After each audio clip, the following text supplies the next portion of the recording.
swinging, and we're not talking about golf. If you're curious about the lifestyle and want to play beyond the bedroom, these tips will get you into the swing of it. There's a lot of overlap as both swinging and polyamory are kinds of open relationships.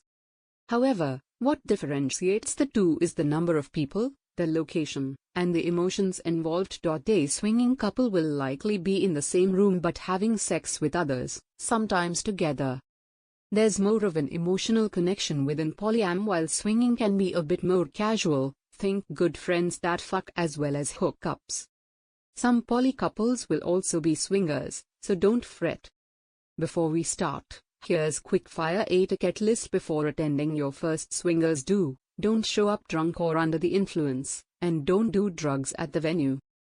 Shower before and use on-hand facilities, like hot towels, to wash up between partners. Get an STI checkup and any treatments sorted, and bring protection. Breaching those basic rules could get you kicked out of an event, blacklisted in the community, or even reported to the police. Some swinging couples prefer private liaisons over clubs and parties, but it's still good practice to follow the above to an extent. Do establish boundaries and rules. We assume you and your partner have discussed this and are eager to get started. But if you still need that conversation, stop reading and talk. There's no room for misunderstandings when jealousy could permanently damage your relationship. Are you a sex party or sex club couple? Maybe a swingers cruise is more your scene? You both need to be on the same page and establish any limits. For example, if you're having sex with the same person, but one of you isn't enjoying it, do you both dip out or is the other allowed to continue? Don't leave your toys at home. Hosts will usually make sex toys available, but it's considered good practice to bring your own. There's no guarantee there will be enough to go around. Plus, you might feel more comfortable using your own toy. For example, if you are particular about knowing a dildo hasn't been inside an anus before you use it.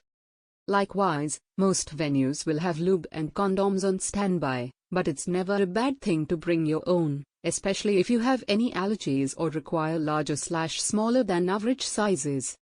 To connect with couples, it's like dating. Hop on an app like Quiver and put yourself out there. Swinger sites like Kissity and SwapFinder.com are fun places to explore local options. Newbies are always welcome, but remember, you don't have to say yes. Not everyone is going to float your boat, but keep things friendly. You never know who you might meet at a munch. If the thought of shagging in the middle of a party makes you dry, then rough sauv blanc, inviting a couple back to yours or a discreet hotel is an exciting entry point to swinging. Sexy games like Path to Pleasure and Let's Fuck are a frisky way to break the ice. Don't come dressed in fetish wear. You might think a swingers party would be the place for gimp masks and latex, but that couldn't be further from the truth. On a typical night, most people wear regular clothes and sexy lingerie. Pick an outfit you'd feel comfortable wearing to a nightclub or bar, and that's easy to slip off. It's best to leave your fetish clothing for themed parties or BDSM-devoted groups. Opt instead for fetish accessories that can subtly communicate your kink-friendliness, like a collar or harness knicker. Do practice enthusiastic consent. Two common misassumptions amongst newbies are, A, that anything goes, especially at a sex club, and B, you have to have sex with everyone. Plenty of people go to watch, you don't have to hook up. That said, if you have any fantasies you want to try, for example if you're male in an M4F relationship but are curious about other men, swinging is a great way to explore. Unlike dogging, swinging doesn't automatically mean free use for touching. So, ask before touching and don't join in group play without permission.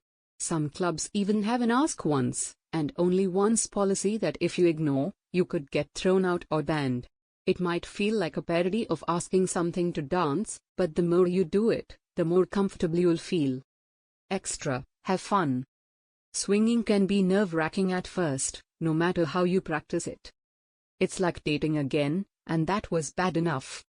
But remember, it's exciting, too, and you're amongst others who share your sexual energy. There's no judgment amongst the lifestyle as long as you don't act like a knob. Be gracious and respectful, And remember, you control the experience.